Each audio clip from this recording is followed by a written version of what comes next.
آپ کے پاس اب ہم اگر ایک ایگزامپل لے لیتے ہیں آن لائن بینکنگ کی، کیونکہ موسٹلی اب بینکنگ جو ہے وہ انٹرنیٹ بینکنگ کے تھرو یا موبائل اپلیکیشنس کے تھرو ہو رہی ہے. آپ اپنے بینک کی ڈیٹیلز آپ کے فنگر ٹپس پہ موجود ہیں، آپ کو اب برانچ جانے کی ضرورت نہیں ہے. پہلے کیا ہوتا تھا، آپ برانچ جاتے تھے، آپ کی چیک بک ہوتی تھی، کوئی آپ کے سگنیچرس کو کاؤنٹر فیٹ کر لیتا تھا، تو اس طرح کے فراڈز ہوتے تھے. اب آن لائن بینکنگ کے اوپر اگر ہم آ جاتے ہیں، جس طرح سے ڈیجیٹل ٹرانسفارمیشن ہو رہی ہے ویسے ویسے رسک جو ہیں بڑھ رہے ہیں، سائبر رسک جو ہیں ایوالو کر رہے ہیں. تو آن لائن بینکنگ میں کیا ہے کہ آپ نے سب سے پہلے اپنا ایک پاسورڈ رکھا، اس کے بعد آپ جب کوئی ٹرانزیکشن کرنے کے لیے جاتے ہیں تو آپ کے پاس ایک او ٹی پی آتا ہے جس کو ون ٹائم پاسورڈ کہتے ہیں، جو کہ ہر دفعہ یونیک ہوتا ہے. تو یہ بینک آپ کو او ٹی پی بھیجتا ہے. اب آج کل جو آن لائن فراڈس کے طریقے ہیں اس کے اندر کیا ہے کہ کوئی آپ کو کال کر رہا ہے، آپ سے آپ کی ذاتی معلومات لے رہا ہے، یا آپ کو کوئی ای میل آ رہی ہے جس میں فشنگ کے لنکس ہیں. فشنگ بیسکلی ایک بز ورڈ ہے، اور اس کے اندر کیا ہے کہ کچھ لنکس آتے ہیں اور ان لنکس کو آپ جب کلک کرتے ہیں تو آپ کی جو پرسنل انفارمیشن یا فائنینشیل انفارمیشن اس فارم میں مانگی جا رہی ہے وہ آپ وہاں پہ سبمٹ کرتے ہیں اور اس کو فراڈسٹرز جو ہیں مس یوز کرتے ہیں. اچھا مجھے یہ بتائیے کہ ایک تو یہ اے ٹی ایم کے اندر بھی آپ کو پتہ ہے کہ پہلے کچھ باشندے پکڑے گئے تھے غیر ملکی جو کہ مشینز لگا کے وہاں سے آپ کے پاسورڈ ریٹریو کر لیتے تھے. چھوٹی سی ڈیوائس ہوتی تھی، اسی کے اندر لگ جاتی تھی. ایک تو وہ طریقہ کار. دوسرا یہ ہے کہ جب ہم کسی فوڈ آؤٹ لیٹ پہ جاتے ہیں اور ہماری کارڈ سمیت وہ مشین لے کے چلا جاتا ہے، جی میں ریچارج کرا کے آتا ہوں، تو یہ کتنا نقصان دہ یہ چیز ہو سکتی ہے؟ بالکل، دیکھیں لوگوں کے اکاؤنٹ خالی ہو جاتے ہیں، آپ کے کریڈٹ کارڈ کی انفارمیشن چلے آتی ہیں. آپ نے کچھ باتوں کا خیال رکھنا ہے، آپ نے احتیاط کرنی ہے. دیکھیں آپ کے پاس فراڈز ہو رہے ہیں، پوری دنیا میں ہو رہے ہیں، صرف پاکستان میں نہیں ہو رہا ہے. آپ نے احتیاط کرنی ہے. ان احتیاطی تدابیر کو جو بیسکلی آپ کے ساتھ بینکس روزمرہ بیسس کے اوپر آپ کے ساتھ شیئر کر رہے ہوتے ہیں، آپ کو سیکیورٹی گائیڈ لائنس دے رہے ہوتے ہیں، آپ کو سیکیورٹی اویئرنیس دے رہے ہوتے ہیں. اویئرنیس از دا کی، تو اویئرنیس میں کیا ہے؟ اویئرنیس میں یہی ہے نا کہ کچھ ڈوز ہیں، کچھ ڈونٹس ہیں. آپ نے کیا کرنا ہے، کیا نہیں کرنا ہے. اب آپ نے اپنے فائنینشیل انفارمیشن یا پرسنل انفارمیشن کسی کے ساتھ شیئر نہیں کرنی ہے، ٹھیک ہے. اسی طرح سے آپ نے اپنے کارڈز کسی کو نہیں دینے. مجھے یہ بتائیں کہ چلیں یہ تو وہی چیز ہے نا، مثال کے طور پر جو جی میل ہے وہ اب اتنا اپڈیٹ ہو چکا ہے کہ وہ آپ کو بہت ساری ایسی گائیڈ لائنس خود ہی پرووائڈ کر رہا ہوتا ہے، اور میں حیران ہوتا ہوں کہ ہم ریٹریو کر لیتے ہیں اسی کی مدد سے. اسی طریقے سے بیسک معلومات ہیں جو میں نے بھی شیئر کی.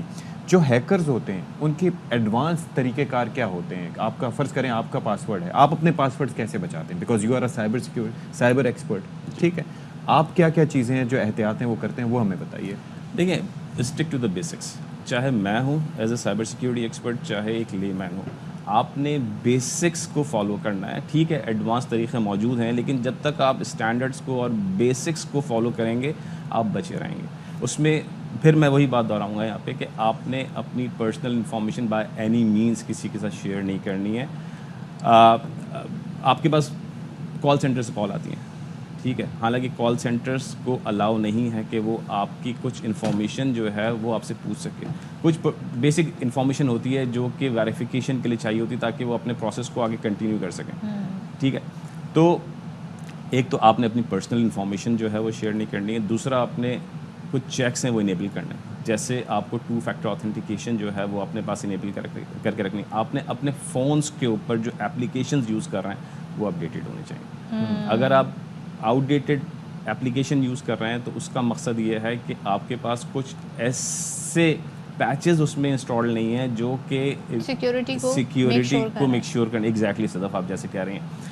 اس کے ساتھ ساتھ آپ نے جو ہے اپنے کریڈٹ کارڈ کی انفارمیشن کو بہت میک شیور کرنا ہے کہ وہ کسی کے ساتھ شیئر نہ کریں. ایگزیکٹلی آن لائن شاپنگ کرتے ہوئے آپ نے دیکھنا ہے کہ آپ جس لنک کے اوپر جا رہے ہیں وہ آتھینٹک ہے. اور ڈیبٹ کارڈ تو بالکل یوز نہ کریں. کریڈٹ بہرحال پھر بھی کر لیں because it totally on bank, لیکن ڈیبٹ سے تو آپ کا ہی اکاؤنٹ خالی ہوگا. ایسا ہی ہے. دیکھیں دونوں جگہوں پہ پیسے جا رہے ہیں. تو کریڈٹ کارڈ میں بھی یہ ہوگا کہ آپ کا جو جب پیسے چلے گیا ہے تو وہ آپ نے پے کرنا ہے. تو ڈیبٹ کارڈ میں تو آپ کے اکاؤنٹ سے جا رہے ہیں، کریڈٹ کارڈ میں جو آپ نے ایٹ لیسٹ، لیکن آپ یہ تو کہہ سکتے ہیں نا کہ فراڈ آپ کے ساتھ ہوا ہے. بالکل مس یوز ہوا ہے. It comes under on line fraud. چلیں جی، تھینک یو سو مچ جی ذیشان صاحب، آپ تشریف لائے. اور کوئی خبر ہے آپ کے پاس؟ جی ہاں، اپڈیٹس ہیں وہ شیئر کر لیتے ہیں. اور وہ یہ ہے کہ سندھ ہائی کورٹ نے مجوزہ آئینی ترامیم کے خلاف وکلا کی درخواست کو مسترد کر دیا ہے، اور عدالت کے حوالے سے ریمارکس بھی سامنے آئے ہیں. کہا ہے کہ ابھی آئینی ترمیم مفروضے پر مبنی ہے اور پارلیمنٹ کو قانون سازی کا اختیار ہے. کوئی قابل اعتراض بات ہوئی تو وقت پر چیلنج کیا جا سکتا ہے. درخواست غلام رحمان اور دیگر کی جانب سے دائر کی گئی تھی یہ درخواست جو کہ آئینی ترمیم سے متعلق ہے. اچھا جی, اور ایک اور اپڈیٹ ہے وہ شیئر کر لیتے ہیں. بنو کے علاقہ ہے منڈی بکاخیل میں دہشت گردوں کی فائرنگ, وہاں پر پولیس ہیڈ کانسٹیبل شہید ہو گئے. تو عرفان خٹک ہمارے ساتھ ہیں. احسان خٹک جی احسان بتائیے گا اس سے متعلق. اشفاق, بالکل یہ آج صبح تانہ بکاخیل کی حدود میں یہ واقعہ رونما ہوا ہے. منڈی بکاخیل کا علاقہ ہے جو چھوٹا سا بازار ہے جہاں پر لوگ سودا سلف کے لیے جاتے ہیں. تو پولیس اہلکار شائستہان کے بارے میں بھی یہی بتایا جا رہا ہے کہ وہ نشتے کے لیے سامان لے کے جا رہا تھا پولیس اسٹیشن کے, جہاں پر نامعلوم دہشت گرد جو تھے موٹر سائیکل سوار, انہوں نے ان کو نشانہ بنایا ہے اور ان کو فائرنگ کر کے شہید کر دیا ہے. یہ بھی بتاتے چلوں کہ پولیس نفری جو ہیں وہ سرچ آپریشن کر رہی ہے اور جگہ جگہ پر ناکہ بندیاں بھی لگائی گئی ہیں, لیکن تاحال کسی قسم کی گرفتاری سامنے نہیں آ سکی ہے. یہ بھی معلوم ہوا ہے کہ پولیس اہلکار جن کو شہید کیا گیا ہے ان کا اسلحہ جو ہے وہ بھی دہشت گرد اپنے ساتھ لے گئے ہیں. جی بہت شکریہ آپ کا احسان. ایک بریک لیتے ہیں, بریک لے رہے ہیں, بریک کے بعد آتے ہیں واپس.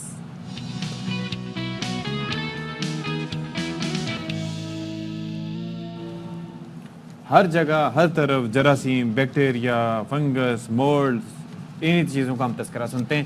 اور تو اور گھروں میں کہا جاتا ہے کہ جی ہم نے ایک چیز پہلے بھی بات کہی تھی کہ وہ جو وینٹیلیشن ہونی چاہیے تاکہ وہ جو جراثیم ہیں وہ آتے جائیں. لیکن ایک مسئلہ جو ہے اب وہ ہمیں بڑا پریشان کرتا ہے, یعنی کہ ہماری جو بیڈ شیٹس ہوتی ہیں, بسا اوقات یہ ہوتا ہے کہ ہم کہتے ہیں کہ جب تک میلی نہیں ہوتی کیا ضرورت ہے چینج کرنے کی. پھر جو ہمارا تکیے کا کور ہوتا ہے اس کو چینج کرنا بھی ظاہر ہے کہ ہم ضروری نہیں سمجھتے.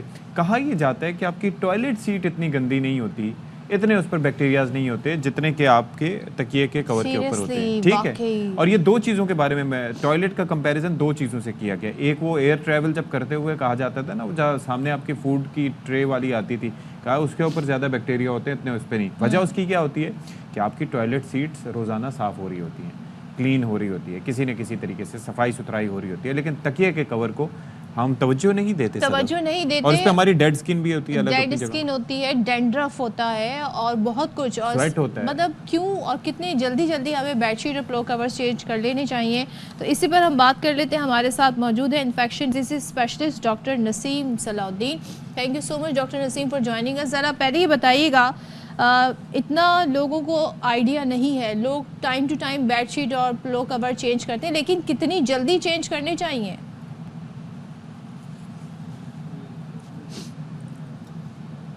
جی ڈاکٹر نسیم, آپ ہمیں سن سکتے ہیں؟ السلام علیکم ڈاکٹر صاحبہ. ابھی کچھ دیر پہلے تک تو آواز آ رہی تھی, تو بریک پہ جب ہم تھے تو ہم نے چیک کیا تھا. لیکن ڈاکٹر صاحبہ کین یو ہیئر می؟ یا ویری کلیئرلی. اچھا ماشاءاللہ. اب ذرا یہ فرمائیے گا کہ یہ کمپیریزن ہم دے رہے تھے کہ بھائی ایک تو وہ ایئر لائن میں سفر کرتے ہوئے کہا جاتا تھا کہ بھائی یہ سامنے جو آپ کی فوڈ جس پہ رکھتے ہیں وہ ٹرے زیادہ جراثیم ہوتے ہیں ٹوائلٹ سیٹ سے زیادہ. اب تو تکیے کا کمپیریزن بھی اس کے ساتھ آ گیا ہے. تو یہ ہم تو خوف میں مبتلا ہو گئے ہیں. یہ کتنی صداقت ہے ویسے اس پہ؟ دیکھیے, یہ تو بات درست ہے کہ انسان کے جسم کے اندر بے تحاشا جرمز ہوتے ہیں, بیکٹیریا ہوتے ہیں, فنگس ہوتے ہیں, سپورز ہوتے ہیں, ہر طرح کی چیزیں. اور یہ تو اندر, لیکن جلد کے اوپر بھی سر سے پاؤں تک روزانہ کروڑوں آپ کے خلیے ضائع ہوتے ہیں, اور ساتھ ساتھ یہ جراثیم بھی نکلتے ہیں. اب یہ جو بیکٹیریا فنگس ہے یہ عام طور پر نقصان دہ نہیں ہوتے. اچھا نہیں, اس حد تک کہ اگر آپ کی جلد سالم ہو تو وہ اندر نہیں جائیں گے, اور اگر آپ نے صابن پانی سے ہاتھ منہ دھو لیے, روزانہ نہایا صابن پانی سے, تو وہ تو دھل جاتے ہیں. ہاں, خطرہ اس صورت میں ہوتا ہے جب کہ ان میں سے اگر کوئی ہارمفل بیکٹیریا یعنی کہ نقصان دہ بیکٹیریا جیسے اسٹیفلوکاکس ہوتا ہے, سوڈوموناس ہوتا ہے, وغیرہ وغیرہ, تو وہ اگر کسی کے جلد میں خراش ہو یا بہت زیادہ خشک جلد ہو جس میں کریکس پڑ جاتے ہیں, اس صورت میں یہ جرمز اندر چلے جاتے ہیں اور پھر اسے